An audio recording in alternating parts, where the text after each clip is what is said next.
Thank you so much for joining us. I'm Jonathan Gelbart with the Sandra Day O'Connor Institute, Emerging Leaders Network, and today joining us is Joel Richard Paul, author of Without Precedent, Chief Justice John Marshall and His Times, recently released, and we're really looking forward to this conversation. Thanks again. Thanks for having me. Great. Well, Actually, before we get into any specific questions, do you want to give just a brief overview of what led you to write the book in the first place? What was your goal in writing it, and how has the reception been so far?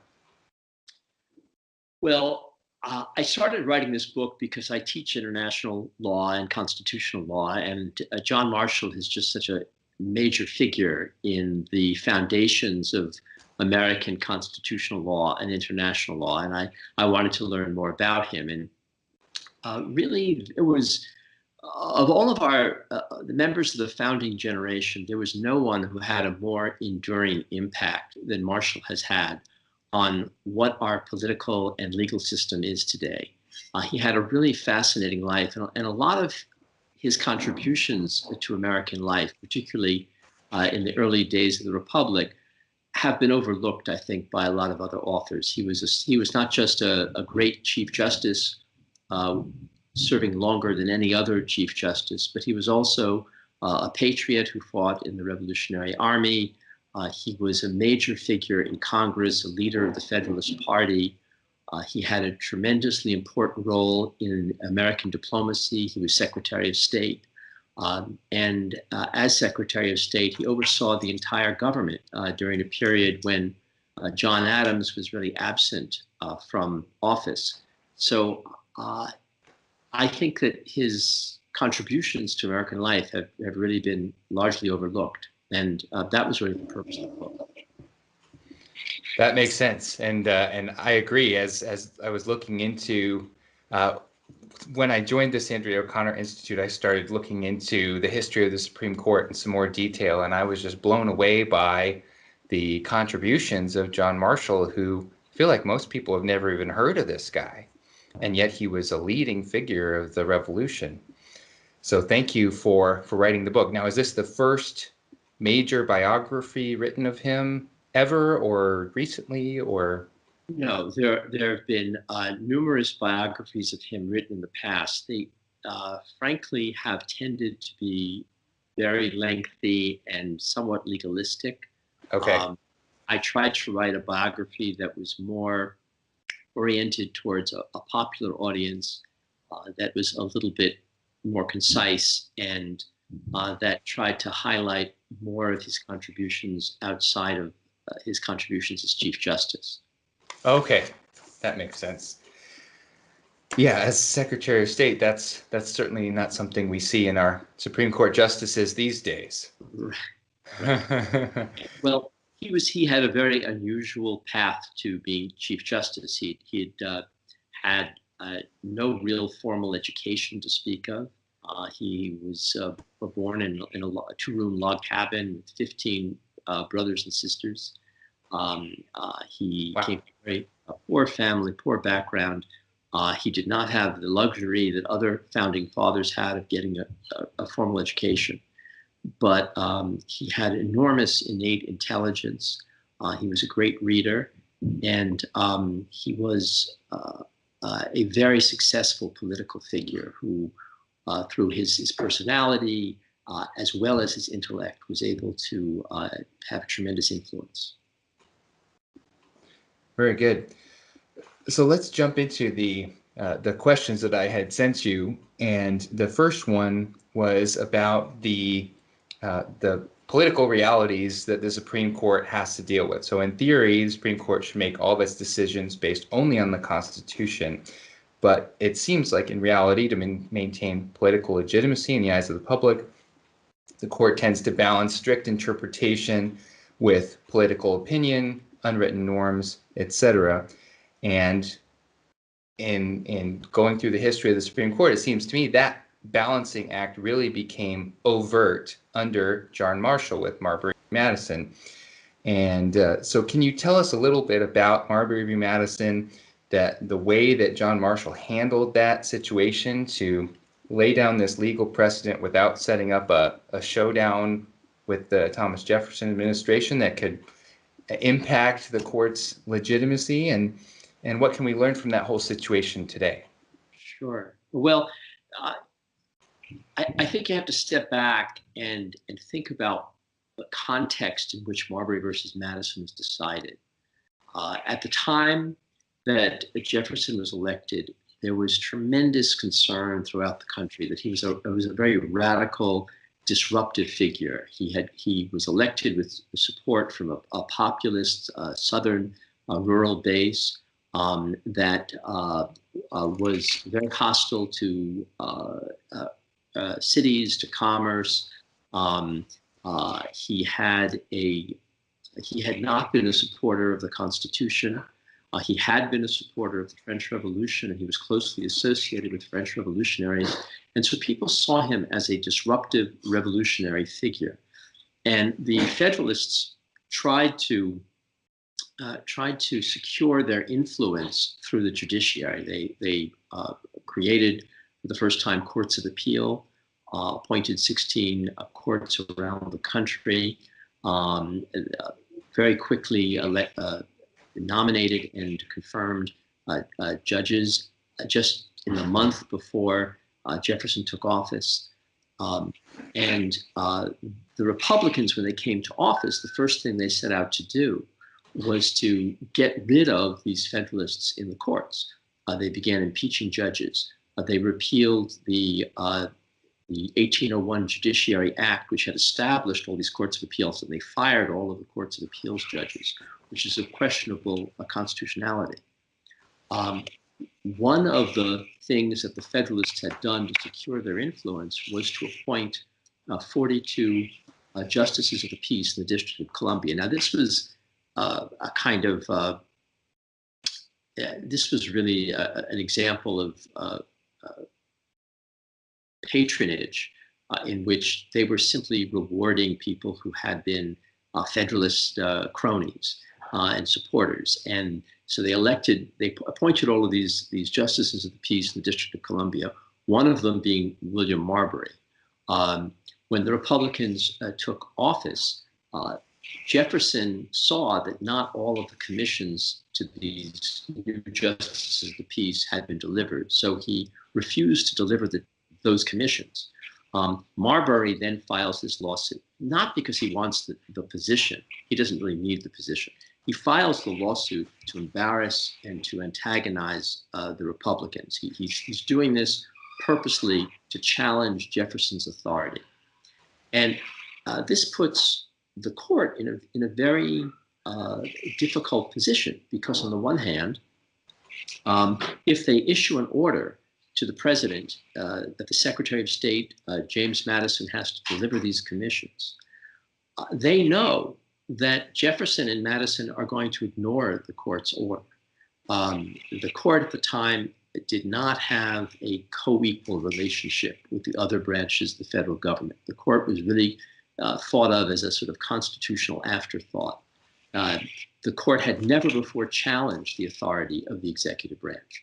And so what Marshall tried to do in his decision in Marbury was to craft a decision that, on the one hand, would secure the court's authority and protect the court's independence from the president, while at the same time avoiding a head-on collision with the president. And so in Marbury versus Madison, on the one hand, he says that what the president has done in refusing to deliver this commission is absolutely illegal. The president had no authority to do it. He says the court has jurisdiction to order the Secretary of State to deliver those commissions.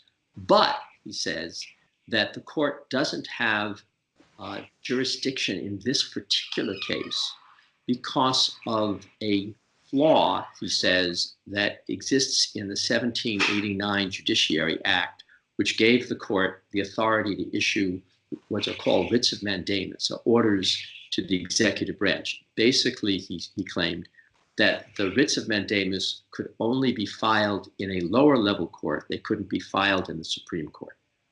Now, he created, he said that the 1789 Judiciary Act was in conflict with Article 3 of the Constitution. But in fact, it isn't. In fact, he created the appearance of a conflict by intentionally misinterpreting the 1789 Judiciary Act. And he did it in order to avoid having to issue the order that he knew Jefferson and Madison would ignore. But what he did establish in Marbury versus Madison, and this is the key point, not just the authority of the Supreme Court to strike down acts of Congress that are in conflict with the Constitution, what we know as judicial review. He didn't just establish that principle, but much more importantly, he established the principle that the Supreme Court can sit in judgment on actions of the executive branch and can hold executive branch officials accountable for their actions. That is the real significance of Marbury versus Madison. Interesting.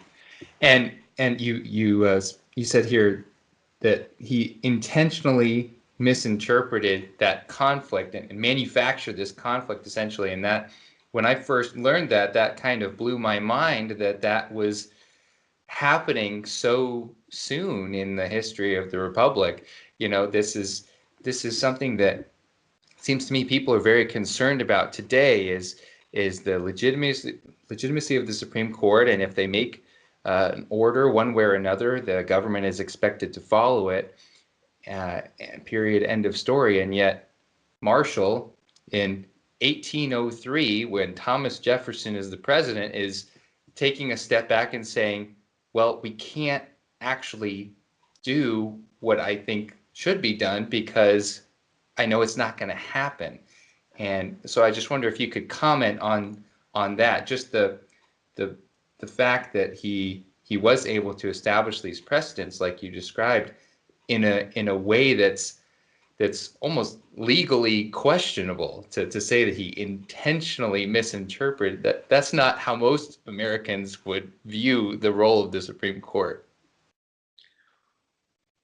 Well, I think we have to just see it in the context of the political and legal crisis that he faced. Jefferson had said that he thought he should have the authority to appoint and remove justices of the court at his own whim. He had very little respect for the idea of an independent judiciary. Jefferson posed a genuine threat to the rule of law, and what Marshall had to work with under that circumstance was just basically his own intelligence, his political savvy, his ability to persuade all of the justices on the court to go along with his decision. And that opinion, when it was issued, was enormously popular. The whole country had expected to face a constitutional crisis, and nobody knew what would happen under those circumstances. Marshall's political genius, really, was to avoid that conflict while establishing these two very important principles. The court can sit in judgment on acts of Congress, and the court can sit in judgment on acts of the executive. And today, those two propositions have gone unquestioned. Right. So while it is true that I think Marshall played a little fast and loose with the interpretation of Section 13 of the 1789 Judiciary Act, I think that was a necessary cost of getting to where we got to in preserving the autonomy of the Supreme Court and protecting the rule of law. Mm-hmm. Interesting. And I agree that given the context and the history, it certainly seems like that's the case. It's just not something that I had heard about before, or that I expected to find in the history of the Supreme Court.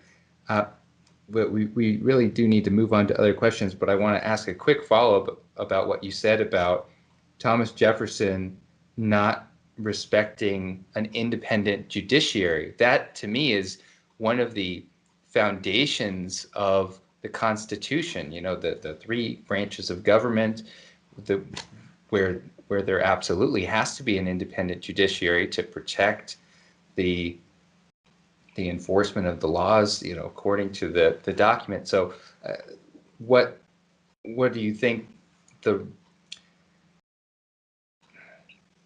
I guess my question is, what's the relevance today to folks who also are not necessarily happy about a fully independent judiciary when they feel they make the wrong decisions?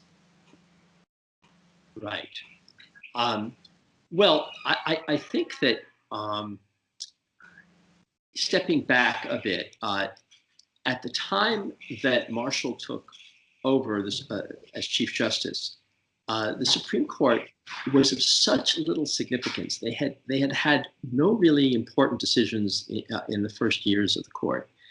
He was the fourth Chief Justice because the other three justices basically all quit because there was nothing of any interest to do. They had only had an average of 6 cases a year. Most of them were admiralty law cases. They had no real significance. The court, when they were designing Washington D.C., they forgot to build a courthouse. They literally, the court for the first time had to meet in the basement of the Senate in a committee room that the Senate kind of grudgingly gave up for the Supreme Court to share with the Court of Appeals and the District Court. I mean, they just didn't have the stature that they had today, and so Marshall was operating in that environment. And John Jay had resigned because of that environment, right? Right. Well, they all had quit because basically there was just nothing of any interest to do, and they had to ride circuit around the country. They had to get on a horse. The principal role of the Chief Justice of the justices of the Supreme Court was to ride circuit. They were riding around on horseback, hearing cases in taverns. They had very little dignity in the office of the Supreme Court at that time. Marshall was the man who elevated the Supreme Court to a co-equal branch of the government. And as you said, really the independence of our judiciary is the linchpin of our liberty. That is the central foundation stone that makes that our Constitution so important. Without that, our Constitution would be meaningless. Right. Exactly. So to what extent would you say this aspect of the Supreme Court, these political maneuvering, idealism versus pragmatism, should be taught and discussed in civics classes? The fact that an independent judiciary had to be established, the idea had to be essentially established by John Marshall, to me flies in the face of the written Constitution, which should already imply an independent judiciary. I just don't see how you can read the Constitution and see a loophole to not have an independent judiciary. So if you could just comment on that, realities versus idealism kind of dichotomy. So at the founding of the Republic, there was some uncertainty about exactly what the role of the Constitution was. Some people read the Constitution sort of like the way we read the Declaration of Independence, that it was sort of setting out a bunch of oratory goals, it was ideals, but it didn't necessarily have the same stature as law. Even though the Constitution says that it is the supreme law, no one was exactly sure what that meant, nor was it clear who had the authority to interpret the Constitution, whether that was something which anybody could do, whether the governors of states or state courts or the president, or whether it was the Supreme Court could interpret the Constitution. There have been cases prior to Marbury versus Madison in which state courts had held that state constitutions were the supreme law and that the state courts had the authority to strike down state laws that were contrary to state constitutions. So there was a precedent for this principle that Marbury established, but it hadn't really been sort of set out before Marshall. And so while it's obvious to us today, or it should be obvious to us today, that the Constitution is the supreme law and that the Supreme Court is the final arbiter of the meaning of the Constitution, it was not necessarily obvious in that time before Marbury. Fascinating. And how does this all play into the idea of the co-equal branches of government that uh, it wasn't, as you're talking about, it wasn't always that way. And even the phrase co-equal branches of government is a relatively recent invention, really. So do you, I guess, could you tie this story to present day, and how do you think Thomas Jefferson and James Madison would feel about the influence of the three branches of government today? But it's a good question. I think that many, as I've gone around the country speaking to many groups of people, it's obvious that many Americans feel that we are approaching some kind of constitutional crisis at the present time. We have a president who, whatever one may think of him, he was elected as a disruptor. He was elected to drain the swamp, or in any event, to change the existing political order. He has, from time to time, made very disparaging remarks about judges, about the court itself, and about his own Justice Department. And it appears that we are in a period of time which is very much like the Jeffersonian crisis in 1801, when Jefferson, elected as a disruptive kind of force, also challenged the authority of his court. And I think it's very important that we hold to first principles and that we protect the autonomy and the integrity of the court. One of the ways in which Marshall was able to elevate the court was because he insisted that the court speak with one voice. Prior to Marshall's time, each of the justices issued their own opinions in seriatim, as was the case with the British courts. Marshall decided that if the court was going to defend itself against the attacks of the Jeffersonians, it was necessary for the court to speak with one voice. And so Marshall, basically, he had all of the justices move into one boarding house together. They all lived together. They ate together. They had all their meals together for 35 years, or 34 years during Marshall's time in office. Marshall insisted that they kind of work together like a fraternity. They would have wine together every afternoon. And Marshall, because of his personality, he was a very genial fellow. He was very funny. He told great stories. And he was a very brilliant man. He was able to sort of knit them together and to hold them together, so that in the 34 years he was Chief Justice, longer than any other Chief Justice in our history, he participated in more than 1,100 decisions, and more than half of those cases, he wrote the opinion himself, which is an incredible record of productivity. But what's more surprising about that is that all but 35 of those cases were decided unanimously. Now today, wow, it is very few cases are decided unanimously by the court. And what makes it even more incredible is that from the time Marshall was appointed in 1801 to the end of his term, when he died in 1835, every single justice who was appointed to the court was appointed by a Republican president who was hostile to Marshall's jurisprudence and who sought to overturn his jurisprudence. And so every justice came from the Republican Party as opposed to the Federalist Party. And every justice was somehow persuaded by Marshall, because of his sheer magnetism and his intellect, to work together. And Marshall always managed to find common ground. That is the essential kind of leadership that we need today in the Chief Justice. We need to have the Chief Justice act to bring the court together and to find common ground, so the court can speak with one voice and protect the institution of the court. That's really a fascinating comment about how many of those decisions were unanimous, especially considering what you just said. So what does it mean for the legitimacy and durability of the court when so many more of their decisions today are 5-4 decisions? It's very troubling to me that many Americans, and I hear this all the time from my law students, many Americans regard the court as nothing more than another political institution like Congress. The court is a political institution in the sense that its decisions are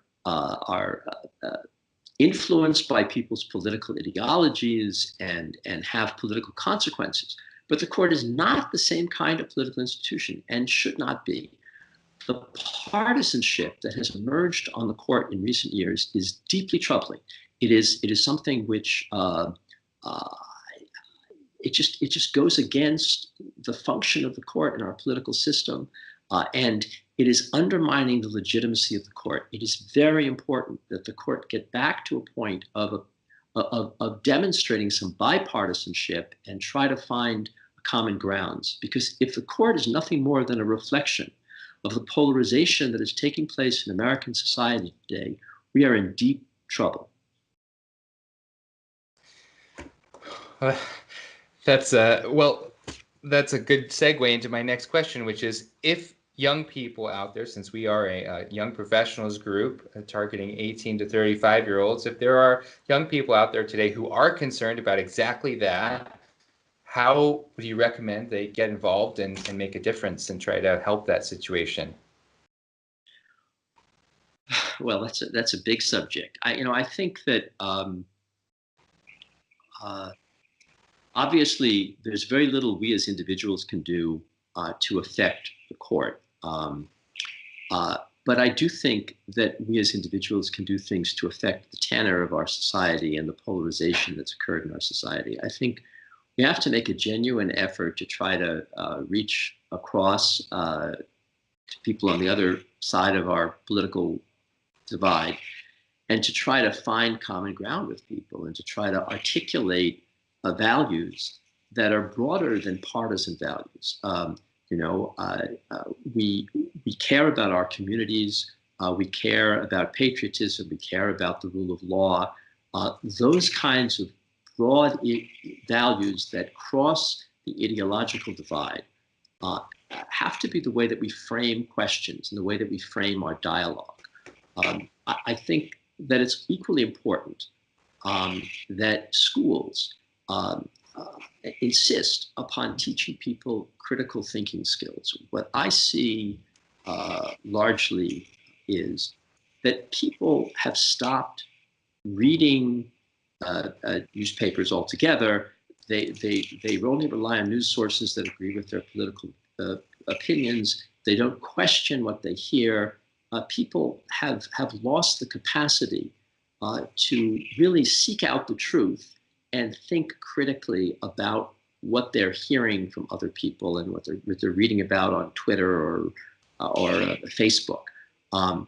We need to get back to that kind of respect for objective truth, and stop treating everything as if everything is a partisan question always, and that there are partisan answers to, climate change or partisan answers to other social questions. I think instead we can look to science, we can look to objective truth, and that should guide our thinking. Mm-hmm. That would be nice.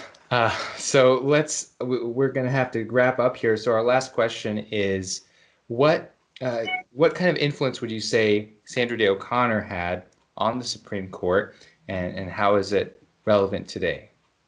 Justice O'Connor, I think, really embodied what I think are essential attributes of a great justice in this respect, that she did not try to decide cases in sort of broad ideological terms. She didn't try to decide every case into the future. All of her opinions really were fact-based opinions. I like to say that the law is fact-based. The principles we have in our Constitution should depend on the specifics of a particular factual situation. Her decisions were narrowly tailored, and they were, I think, efforts to try to find some kind of common ground between people to the right and to the left. She was originally appointed, as you know, as a conservative Republican on the court, but by the end of her tenure, she was really regarded, she really defined the center of the court, which says something about the kind of polarization that occurred on the court. But it also says something about the common sense and the decency with which she addressed the questions that confronted her on the court. Wonderful. Well, that is really a great legacy, and I'm glad to hear that. And so, thank you so much, Joel Richard Paul, for joining us today for our podcast with the Sandra Day O'Connor Institute. Very much appreciate your insights and your contribution to history and the public dialogue with your book. So we'll recommend it to our listeners and hope to see you again. Thanks very much for having me. Thank you so much. Take care.